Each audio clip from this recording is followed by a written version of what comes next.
Team PuppyFax from the University of Georgia, and we're helping solve the puppy mill problem.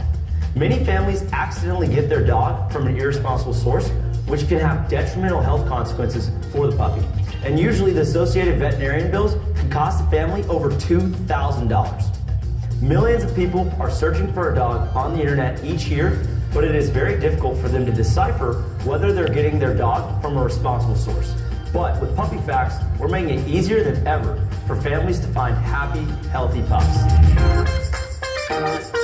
Tell me more about PuppyFax. Happy to do so. Over 2 million dogs are bred in a puppy mill each year. Not only does this contribute to the overwhelming shelter problem in the United States, but if your family happens to get a dog from one of these sources, you're going to pay over $2,000 in veterinarian bills to help alleviate that puppy of their health consequences. And if they survive the surgery, then your dog is 7 times more likely to have behavioral issues. So this is a huge problem.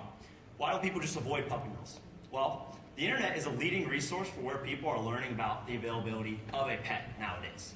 And it's very hard to decipher between the scams and the irresponsible breeders that have set up good websites online if it's good or if it's bad. This is a really big problem because 2.1 million people decide to get a dog through a breeder each and every year, and this is a $2.5 billion market. So how are we solving this? With PuppyFax. It's the first community that backs a health guarantee on every puppy sold, and we verify every breeder is responsible before they can join the platform. So I went out and talked to over 200 breeders to figure out what they care about. They care about 3 things. 1, they want an online presence that's easy to manage. 2, they want software that can track all the information on their dogs, such as their pedigrees and health information. And lastly, they want to be able to stand out online and show that they're not a puppy mill. We do all 3 of these things, which is why breeders are so excited to work with us. At PuppyFax.com, you'll find our limited beta going on right now. Here are some kennels that we're working with on the left, and I have another 40 breeders that are ready to come on the platform when I send them the link to register. Now, more scalable methods of actually getting more people on the platform is through breeder clubs. They're organizations made up of breeders and by breeders. And we plan to, I have already over 20 relationships with clubs to share PuppyFax with the breeders in their club. Typically, on average, each club has about 40 breeders. And they also host dog shows. I just went to my first dog show last weekend as an official vendor, and I got a terrific response at the show. I'm going to another one next weekend.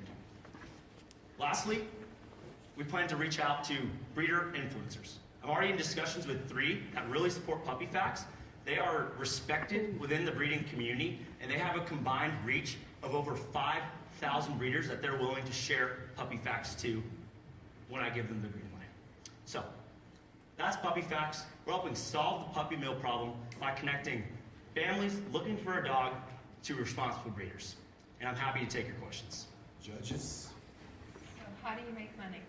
We charge a monthly subscription to the breeder. It's $30 a month. And there's a service fee that will be added into the platform later that is 8% of each puppy sold to the buyer, that goes to the buyer. And also we'll be tying in complimentary puppy products and services through partnerships. Okay, and what is your verification process exactly? So that has taken a good bit of time to develop, but basically, after talking with hundreds of breeders and asking what should I look for in a responsible breeder like yourself, I've developed a checklist of over 50 items. For example, something is like, do they genetically health test all their dogs? So we'll screen them through our proprietary health checklist, and they're verified by us to be responsible. Okay, and then once they're verified, how do you keep up with that later? So 6 months down the road, how do you know that's saying? Right, people change. So we'll be constantly monitoring the dogs, the new breeding dogs coming in their program. Some retire, that can only have so many litters per year. So we'll be constantly monitoring, making sure they keep uploading those genetic health test information, and also monitoring people that get dogs from them, how their experience was. Do you plan any mass marketing of your website?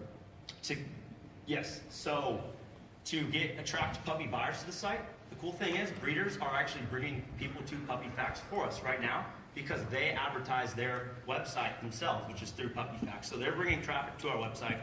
And additionally, we have a social media strategy for Facebook and Instagram, and then search engine optimization on Google to make sure we show up when people are looking for a puppy. I mean, I guess you know that most people look at breeders, look down on breeders and have this perception of them. So Right.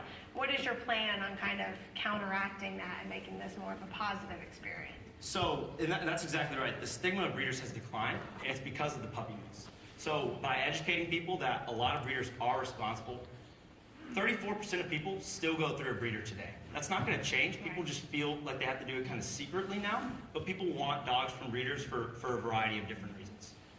What's the market of breeders going through a breeder versus through a shelter? Do you have an idea on the market size? Yeah, it's they have a $2.5 billion direct market. There's 120,000 breeders in the United States, most of which are actually part-time. It's a hobby, it's a passion for them. They love dogs. All right. Okay. Well, thank you. Dog ancestry. I love it.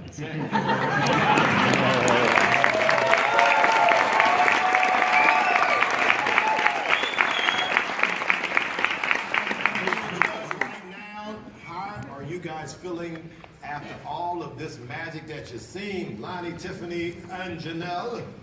We've got two women, so we can team up on Lonnie. Okay. We'll take him down. Yes. I'm just kidding. He has way more patents though, so I don't figure that out. And he can blind you with those. Yeah. Going to the airport with those. Doing a great job.